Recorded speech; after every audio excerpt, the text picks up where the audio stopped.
Subscribe करें हमारे YouTube channel साधना gold को और पाएं वीडियो सबसे पहले। और हाँ, बेल आइकन दबाना ना भूलें। हमारे धर्म शास्त्र के अनुसार 16 तिथियां अपने पूज्य पितृगणों के निमित्त समर्पित की गई है।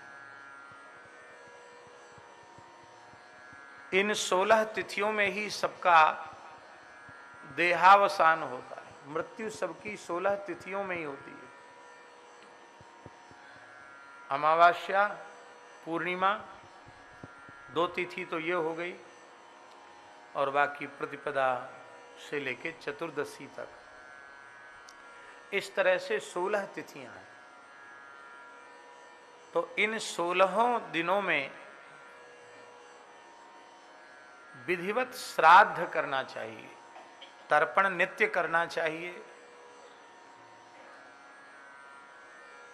जिन लोगों को अभी अपने पिता आदि जीवित हैं, उनको दिव्य पितरों का, देवताओं का, ऋषियों का तर्पण करना चाहिए प्रतिदिन।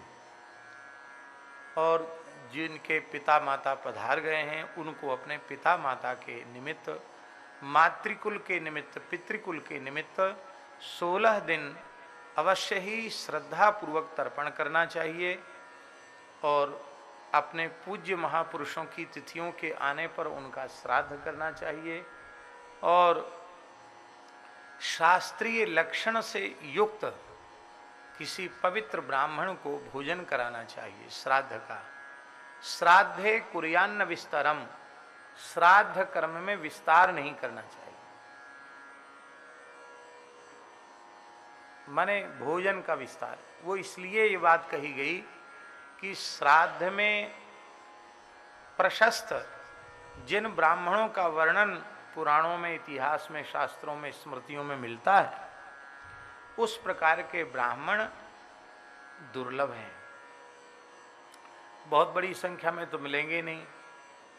एक परिवार में एक ही ब्राह्मण मिल जाए, 3 मिल जाएं, 2 नहीं होते हैं। या तो श्राद्ध में 1 ब्राह्मण का निमंत्रण होगा या 3 का निमंत्रण होगा, इससे अधिक नहीं। पितृकर्म अत्यंत आवश्यक कर्म है, अत्यंत आवश्यक। देव कर्म ऐच्छिक है। ऐच्छिक जानते हैं? माने आपकी सुविधा बने तो आप करो, आपको लाभ होगा, पुण्य होगा। नहीं करो तो कोई विशेष हानि नहीं है। पर पितृकर्म ऐच्छिक नहीं है, यह अनिवार्य कर्म है, अवश्य करना चाहिए। भगवान श्री रामकृष्ण को पितृकर्म की कोई आवश्यकता नहीं। क्या आवश्यकता है भाई? साक्षात भगवान के पिता, चाहे मातृकुल हो या पितृकुल हो, उनके कोई उद्धार का प्रश्न तो है नहीं कि वो कहाँ जाएंगे। उनके लिए श्राद्ध की, तर्पण की आवश्यकता ऐसा तो नहीं है। पर भगवान श्री राम, भगवान श्री कृष्ण अत्यंत श्रद्धा पूर्वक सविधि श्राद्ध कर्म करते हैं, तर्पण आदि कृत्य करते हैं। आप पुराणों को उठा करके देखें। क्यों करते हैं? इसलिए करते हैं कि यद यदा चरिति श्रेष्ठः तत्तदेवेतरो जनाः सयत् प्रमाणं कुरुते लोकस्तदनु वर्तते। श्रेष्ठ पुरुष जैसा आचरण करते हैं, उनकी देखा देखी छोटे लोग भी वैसा ही आचरण करते हैं।